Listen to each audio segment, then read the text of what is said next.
I want to zoom into after they came to try to desecrate your people and enslave them in your own land. And they made that black person look so like dumb.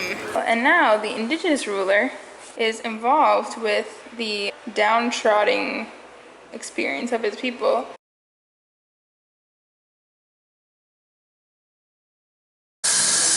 Okay. Oh yeah. Me and Ellie are looking for, what are we doing? We're looking for the gold museum. Yes.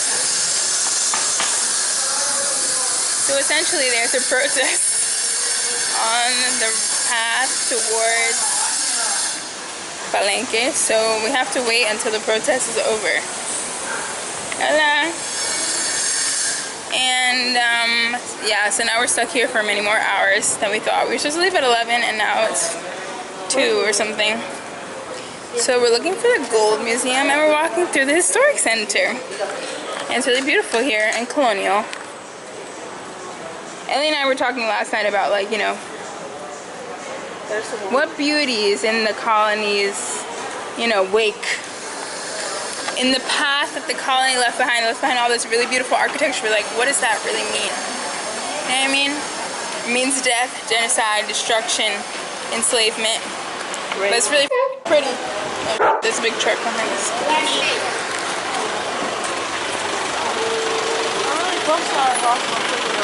Okay. Car comes.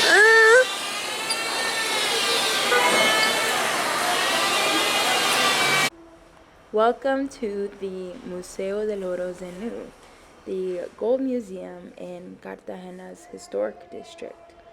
This museum featured lots of works of gold from all around the Colombian region, and we saw pieces that looked like art but were a historical representation of the gold works made by different indigenous groups from around the region.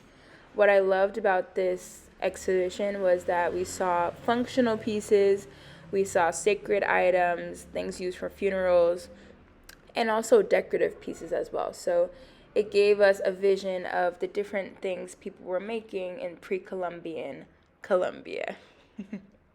But we also had some commentary, so stay tuned. Me and Ellie are at the Gold Museum. I'm enthralled. I feel like I'm an artist in a museum. I don't know.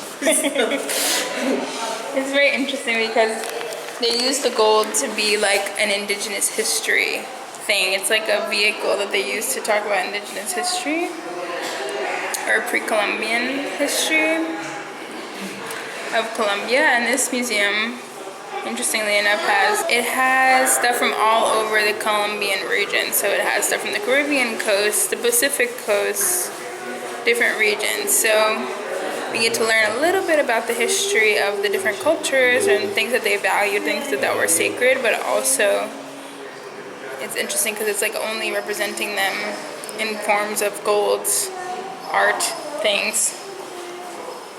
So we'll see what else is there.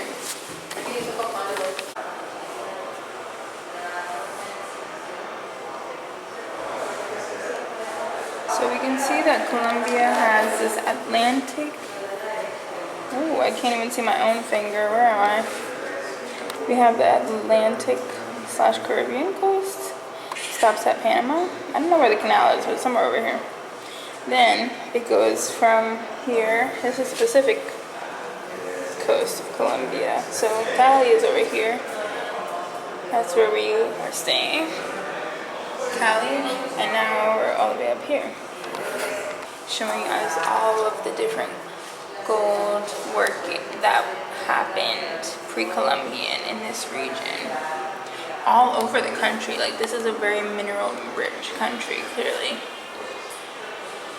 And at the beginning, Ellie was reading this sign, which is really interesting, that said, what did the sign say? Something about... With the introduction of the European and African culture or heritage, the indigenous had to reinvent something. Yeah, like how they express their culture.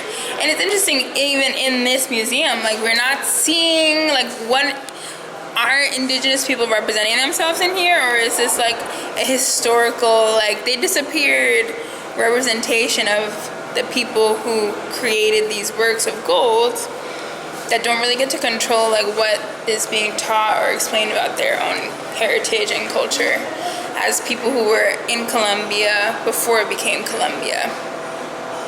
So it's interesting to think about, like, you know, who gets to tell you about you or who gets to tell others about you. And kind of goes to show that, like, when you don't get to control your own narrative, like, people will say weird stuff about you. Like that you went through a transformation after they came to try to desecrate your people and enslave them in your own land. Haha, very funny, interesting, right? Okay, goodbye, Gold Museum.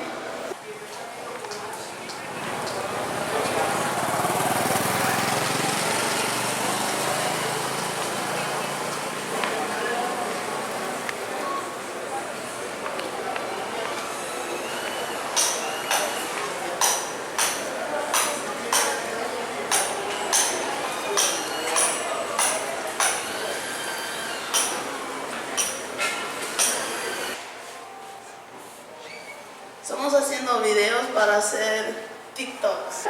Sí, esos son de verdad. Oh no. I think this man needs help. Okay, these are emeralds. The quality is not so good when it's dark, but That's crazy. the lady says they're real emeralds. Cool. Y esas que están puestas así también son de verdad. No, esto sí, no es hecho, pero se incrustaron las piedras. Oh, entiendo. Pues siempre. So these are little figurines depicting the situation of mining in Esos Colombia. son ciudades diferentes, sí. Sí, o sea, representa varios sectores de la mina. Sí. Diferentes áreas. Pero uno sola mina, ¿no? Bueno, sí, en Boyacá es un solo sector. Oh, okay. Muy grande. So, we see that. We went to the Gold Museum, now we're in an Esmeralda. How do you say that called? Emeralds? No, Emeralds Oh, Museum. And the lady said that they started mining in the 1400s when the Spanish came. And all of this labor, indigenous and African, is used to take out these precious metals here. To this day, to this day, to this day. This is from Zambia, Colombia, Brazil. Oh look, this is a Zambian emerald. I can't say it right in English anymore. I'm so intrigued because look at how this one is, like where it's cut. The ones from Colombia look nice. Well, They did it on look like they purpose. cleaned, yeah. Oh, this is very interesting. So a jewelry company has clearly sponsored this museum. A jewelry company, Caribe Jewelry. It's interesting to see what they'll talk about. I don't understand. Descubrir las esmeraldas que fueron los indígenas y Sí. pues solamente las usaban para ofrendas. Okay. Entonces solo lo usaron para ofrendas. Sí, y ya cuando vienen los españoles sí las empiezan a usar para llevarlas. Sí, Usar- joyería. Exacto. So I'm curious to see what the indigenous people who were there at the time would say about this representation of emerald mining. So the lady is saying that before the emeralds were being mined for religious purposes, and then when the Spanish came, they started to use it for commerce with the Europeans. But I'd be curious to see like what the actual story is, because this is clearly a jewelry company that's representing all of this information. But it's interesting because they have kind of representations from around the real world of emeralds and how they've been used and stuff like that.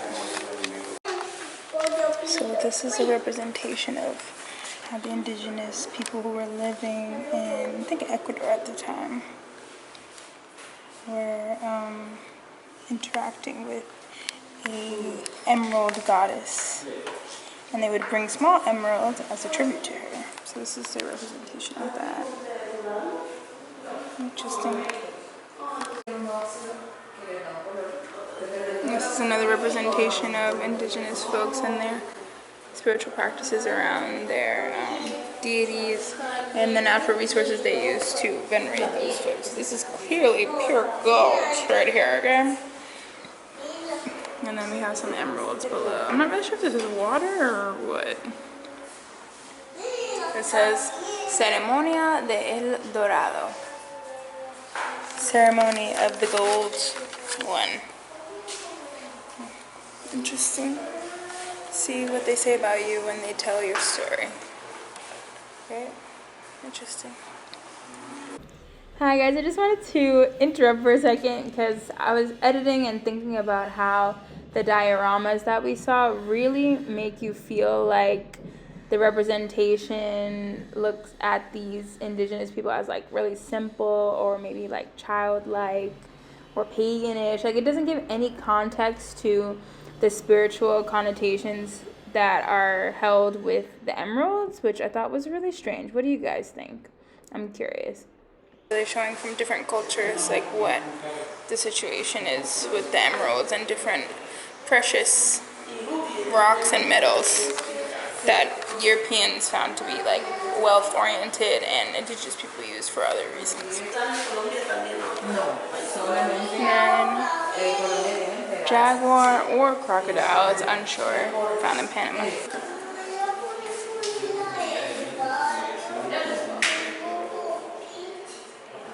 So this sign, I'm in front of this sign. There it is. It says, why is the Colombian emerald so prestigious? And at the bottom, very bottom, it says the Colombian emeralds are very reputable and considered the most prestigious in the world because of its intense green due to the prevalence of chromium oxide, which is some sort of scientific word for some thing that exists in the world. And we actually saw representation of like comparison of different emeralds when we first got in here. You can see like some that look more rocky, like the one from Africa, look more rock oriented, and the one from Colombia looked really like pristine. It's very interesting. Is this it? Is this the whole museum? Also, I find this last painting to be very interesting because it kind of goes through a process of showing the indigenous folks and the emeralds and how the relationship changed over time. And so when you start over here, it's like they're working with their goddess, emerald goddess. And this first one, which is also represented in the little diorama. And then we have this representation, which is when the Europeans come and they finally decide that, the indigenous people decide that they'd like to sell the emeralds, or it's been discovered that they have emeralds and they'd like to, the Europeans want some, right? This guy's got his bag. This guy's got a bunch in his hand. This guy's smashing them up. This is also represented over here.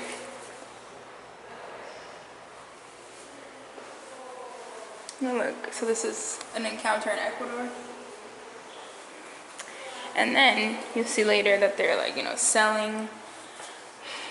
You got a guy bowing down here.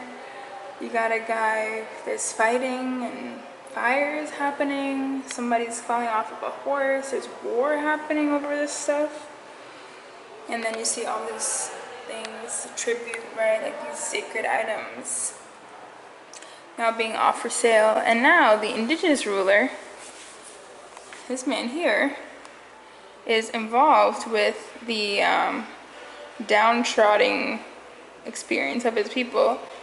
Plus, he got people collecting stuff for him. And now, you know, the Europeans don't look like the bad guys, but it's this guy. And we don't know what the Europeans are doing. I don't know if they're supervising or what, but interesting representation here. So it's good to analyze these things. I miss being in school. Don't you guys miss being in school? This could be our school. We can have like a baby school in here. But yeah, interesting. Precious items, precious for different reasons. But everybody saw this was precious. And you also might be wondering, why was there so much Ecuador representation in this museum? It's because Ecuador, Colombia, and Panama, a couple other countries, they were all part of one big territory called Gran Colombia before they became independent nations. when they were all under the Spanish crown. They were all part of Gran Colombia, so this entire region was controlled by conquistadores, and it was all one region. So when they found something in Ecuador, it was like, yeah, it was in Ecuador, but it's also part of Gran Colombia. And there's even a place in Ecuador called Esmeralda. Esmeraldas is also where there's a lot of black people. So interesting, little information there. Okay, also pasta. They got Kim Kardashian over here. They got Beyonce over here wearing their emeralds. So this museum is attached to a store, a jewelry store that specializes in emeralds, as you can see. The lady said that they wanted to share the history of emeralds mining and where the jewels come from and stuff like that, which is interesting. So could you point on the map, Ellie, to Ecuador, where Ecuador is? Okay, so like I was saying before, that Ecuador and Colombia, Panama, some of these countries were all one big country before. So when they keep showing us emeralds from Ecuador, Esmeralda is like up here, isn't it? Yeah. I didn't know. It's right next to, yeah. So that's why there's all these black people over here, because they did all this mining. And then where we are, we live in Cali, but we're all the way up there in Cartagena. And so on this coast of the Pacific, they were also doing mining of other precious metals, not just gold, but silver? Or was it gold and silver, but down here there was more emeralds maybe? I don't know. So Ellie just noticed this map that says the world of emeralds. And Colombia, which is where we are, has an emerald belt. It's, quite dangerous for anybody who would live there, right? When the conquistadores find out there's an emerald belt, girl, you out of there. Slave labor. But they also show where the emeralds are in other places.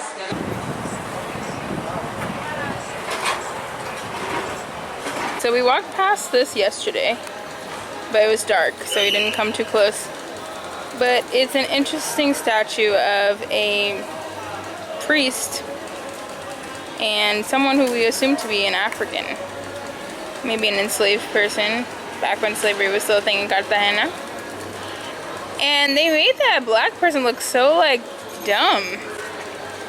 Look at this face versus look at this, detailed eyebrows, cheekbones, beard, lips, actual face. And then we have this clay unmolded. Ooh, you could interpret this like an unmolded person that needs to be shaped into a human. I mean, very interesting here. What does it mean? Sorry. So this is a statue that's, I think there's a church nearby, but I don't know which one it is. Oh, this is a church right here. But there's no signage or plaque or anything, so I'm gonna try to look it up later. But interesting. Interesting little statue. Does he resemble me? I don't know. What do you guys think? But interesting representation of colonial stuff here in Cartagena. And now we're in some sort of plaza. Plaza of what? I have no clue. But very beautiful. Oh, look, a guy on stilts. Look, Ellie. I hope you guys enjoyed this video. Thank you so much for watching. I'm still working on endings, so thank you for your patience. And go on vacation and question everything. Thanks. Bye. Y sí, por fin vamos a llegar a Palenque. Vamos a llegar.